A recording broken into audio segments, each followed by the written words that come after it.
Okay, hello everyone, and welcome back. Today we're going to discuss quantum entanglement. Let's see what it means in a physics experiment. Here we have a subatomic particle, a meson, for example, disintegrates or decays into two other subatomic particles, two muons. Each are spin half particles, and one has a spin up in the direction that we measure. The other one will have a spin down in that direction if another measurement is performed on it. So this doesn't require the particles to be physically close to each other. In practice, they can be far, far away.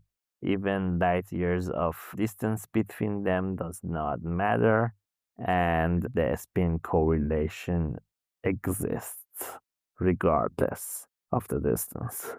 So this bothered a lot of physicists, most famously Einstein, who famously called this spooky action at a distance. So here we have two experiments beside each other that measure the spin of the particles. So we have two particles.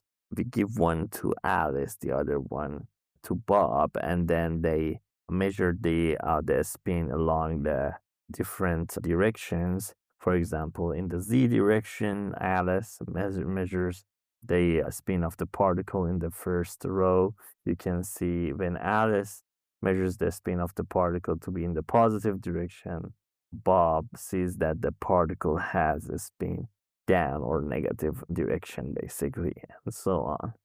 However, if they measure the spin in the x direction, for example, the other person, when they measure the spin in the z direction, there is an equal chance of getting up or down. So this is very interesting.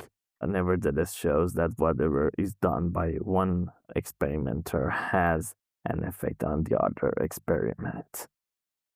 So this is what Einstein meant by spooky action at a distance, and didn't like the idea. So Einstein called for alternative theories, and many people tried to come up with such theories.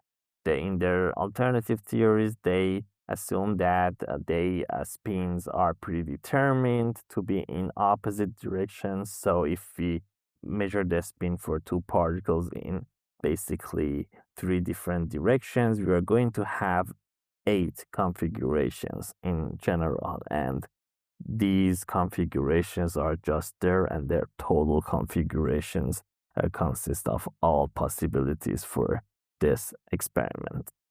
So these populations are always either positive or zero. They are never negative. So whenever you add two of them together, the sum is going to be less than or equal to adding other four configurations together. So it can also translate to these probabilities that we just wrote down. You can check to see if it makes sense from the previous slide.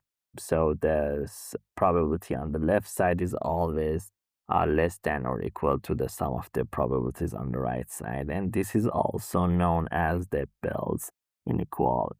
We can also calculate that probability on the left side is the probability of having the first particle when measured along the A direction to have a positive spin, while having measured the second particle in the B direction to have positive spin is given by this, and the theta is the angle between the two directions.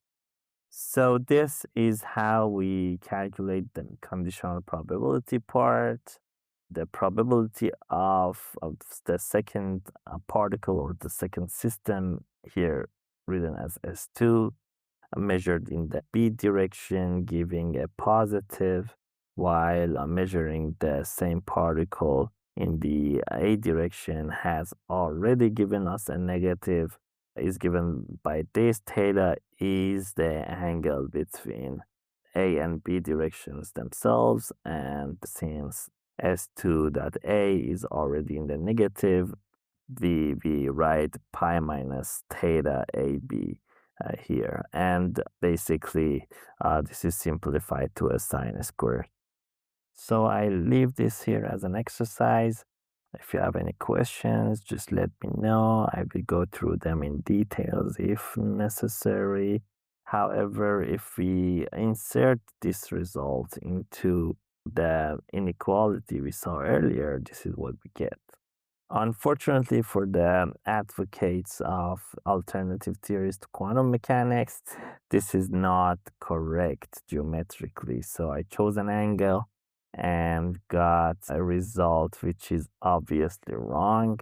As you can see here, there's no way that this is true. So Bell's inequality shows that alternative theories to quantum mechanics don't hold up.